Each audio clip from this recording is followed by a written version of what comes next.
Thank you, members and guests. I want to take an opportunity to welcome all of our special guests in the rear of the chamber and in the gallery who've been able to join with us today for the ceremony. You can clap for that, yes.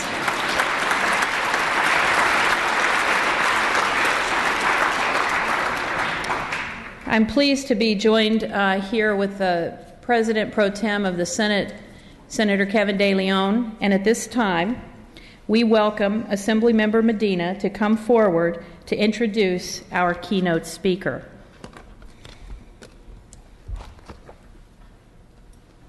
Thank you, Madam Speaker. It is my pleasure and honor this morning to introduce someone who needs no introduction. Our keynote speaker is a former member of this House. Let me correct that. He is a former leader of this House who served 6 years in the Assembly, 4.5 of those years as Speaker of the Assembly. Today is my honor to introduce Speaker Emeritus Fabian Nunez, who's a partner in a firm here in Sacramento. Please welcome back the 66th Speaker of the California State Assembly, the Honorable Fabian Nunez.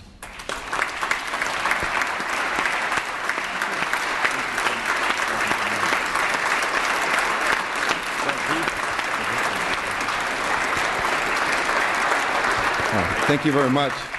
Thank you so much, Assemblymember, for that kind introduction.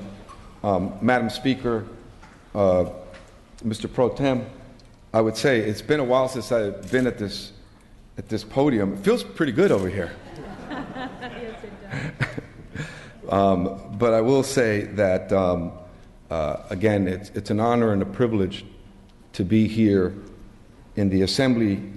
No disrespect to the Senate, but I've always believed that this is the house of ideas, and more importantly, the house of opportunity, the house where people that come here from all walks of life can make a mark and a difference in the history of the discourse of California, irrespective of where you were born and whether your family was well-to-do or not. The Assembly has always been the place where the issues of the day are debated and where decisions to address those issues are put forward. And so I'm very honored to be with you here today. And as you know, even though today is May the 4th, tomorrow is May the 5th, people think and talk about the commemoration of Cinco de Mayo as a very important day in the history of Mexico. It is not the Mexican Revolution, but it certainly speaks to the strength and the power that comes from within individuals when they're ready and willing to put everything on the line for their children. It certainly was the case with the victory in Puebla of the Mexican nationals against a vastly superior French army in the very famous Batalla de Puebla, or Battle of Puebla. As part of this commemoration, the Latino Caucus Spirit Awards has been something that has helped define how California celebrates this special occasion. And it has done so by recognizing the talent of many individuals who have contributed not only to the Latino experience, but to the entire melting pot of what we call America. And so their accomplishments are accomplishments that we celebrate to show that whether we're talking about journalism, whether we're talking about the legal arena, whether we're talking about the political arena, the judiciary, the entertainment industry, sports, that Latinos have a lot to contribute. Each of our honorees made a wonderful contribution to the state. And so for that, we want to ask to give them another round of applause for being here with us today and taking the time to be here.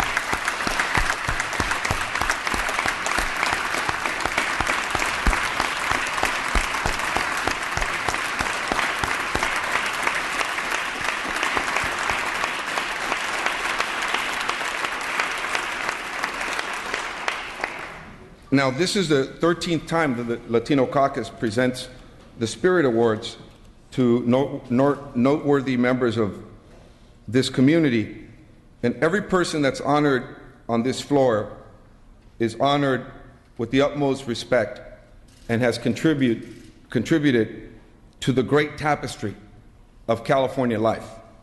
Obviously, some of us come from Southern California, and some of us come from Northern California or the Central Valley.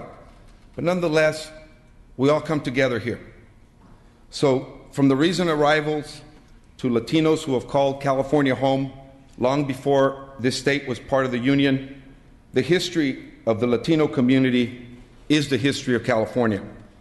The values of the Latino community are the values of California, and the hopes and aspirations of Latinos have been central to this great dream that we call the California Dream of Opportunity. And that's certainly true for the Latino Legislative Caucus, because for 41 years, the Latino Caucus has served as a voice for Latinos in government. This is not a monolithic community, as you may well know. There's a great deal of diversity, of culture, of background, and certainly of worldview. And that diversity, in effect, is our strength, because it serves to remind us of the common bond that we share as proud Latinos and proud Californians. When Phil Soto and John Moreno were sworn in as members of this chamber back in 1962, they served as a vanguard for the changes that would ultimately define the coming decades, a state in which diversity is not only accepted, but today, a place where diversity is celebrated. Our state has always been our home, and the home of an amazing array of individuals who trace their origins to every conceivable point on the map. And with their election, a new era began, an era where those countless individuals would have a voice in government, would have their concerns aired, and ultimately debate the issues of the day to help define what California's future is going to be. They were the first Latinos to serve in the Assembly, and certainly their legacy lives today in our Latino caucus. That was a powerful point and moment for our community, and a profound moment for California. Latinos had served in government before. Certainly, Romualdo Pacheco had served as governor in the 19th century. And from Rita Hayworth to Dolores del Rio, Latinos had occupied some of the most prominent positions in California's most iconic industry.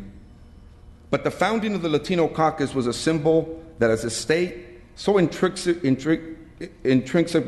linked with the Latino community, a state where generations of Latinos had called home, and more importantly,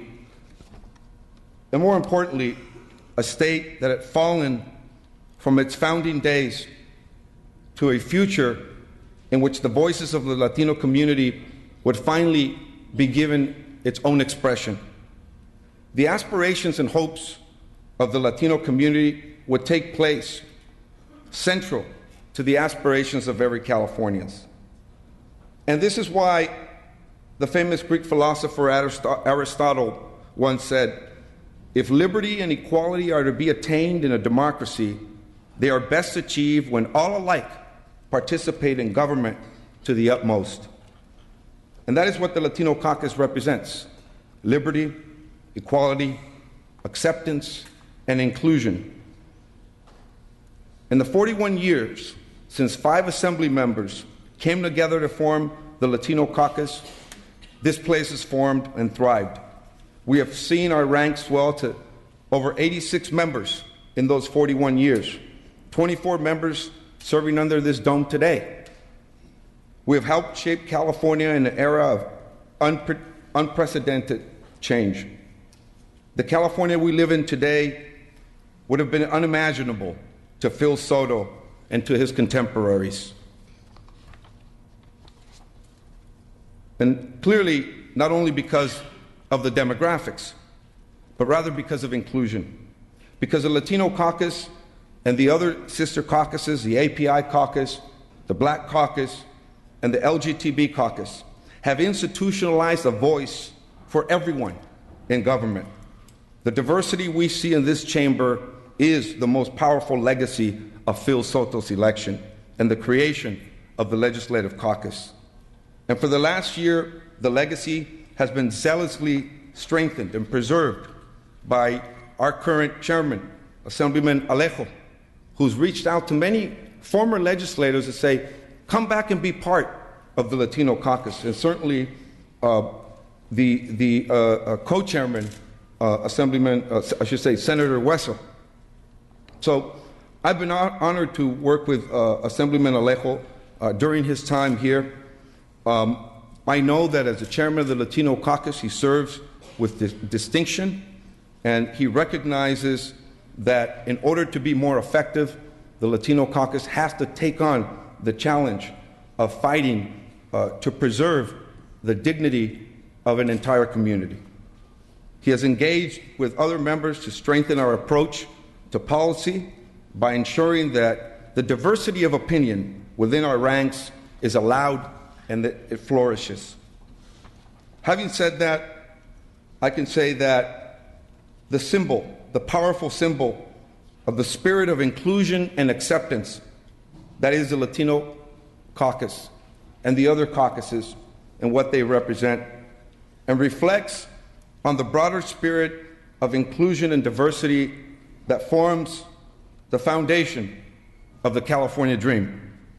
So as we sit here today with the honorees that are present and the members of the legislature and all the guests that are here with us, let us remind ourselves that the struggle for dignity is not something that happened overnight, and that the solutions that people put forward to address this struggle is one that at the end of the day requires people understanding one another, coming together, and that this is not just a day to celebrate and to say, well, it's Cinco de Mayo, it's an excuse to go and have a party.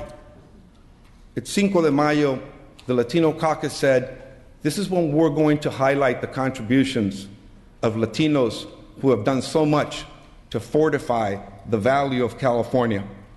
And so it is in that spirit that today we end this important day and say to each and every one of you, thank you for your contribution to California, and thank you for joining in this beautiful celebration of the contributions of those awardees here today that have done so much to not only demonstrate the value that Latinos bring, but the overall contribution that California has made to this country. Thank you very much, and have a great day.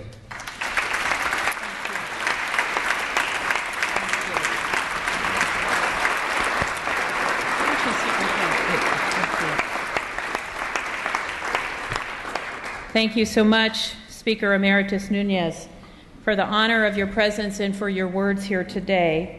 I want to also thank my friend and partner, President Pro Tempore De Leon, who is the first Latino as President Pro Tempore of our Senate. So this is, in fact, a very special day and a very special awards ceremony, and we are honored by the presence of the guests and the awardees today. On behalf of the Latino Caucus, our chair, Luis Alejo, our vice chair, Ben Hueso, and members of the caucus, we want to thank you for being part of this very special recognition and ceremony today. And as we conclude our ceremony, I'd encourage our visitors, guests, and members to view a special exhibit in the second floor rotunda of our Capitol in honor of Latino spirit. This concludes our ceremony. We're going to take a brief recess. Members, please do not leave the floor as our guests depart our chamber, and we will reconvene in a few moments to finish the day's business. Thank you all so much. Give you all a round of applause.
Colleagues, if I could ask everyone if you could take your seats and hold your conversations to a minimum. We do have a lot of business left on the daily file.